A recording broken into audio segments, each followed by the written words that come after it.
April 19th. Cracks in the armor. Exodus chapter 9 verse 20. He who feared the word of the Lord among the servants of Pharaoh made his servants and his livestock flee to the houses. Ancient soldiers were well protected by their armor. They had a round shield or a buckler, a helmet made of metal or leather, and a breastplate of scale-like plates of bronze sewn onto cloth or leather. This made the soldier nearly invincible.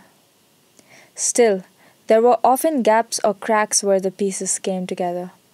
A skillful archer could penetrate such cracks with an arrow and bring his enemy down. Pharaoh appeared as invisible as a soldier. His word was law, and he had all the resources of mighty Egypt to make sure his will was enforced. But cracks began to show in the solid support he had enjoyed in the past. As plague after plague battered the land, some of Pharaoh's most loyal subjects began to take seriously God's warnings. Invincible as Pharaoh seemed, God's arrows were finding their mark.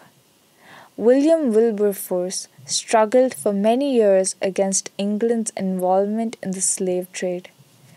When he first brought this concern to the floor of Parliament, he was heckled to the point that he was forced to take his seat. Before he sat down, however, he declared, "There is coming a day when you will hear me gladly." That day came in 1833, shortly before his death. God's arrow found the crack. The English slave trade was abolished. Do your problems appear as big and invincible as Pharaoh? Do they face you dressed in an armor that seems to turn away all your puny attempts to destroy them? Always remember, you face no problems that don't have a crack in their armor somewhere. At the right time, God will send an arrow that will bring them down in defeat.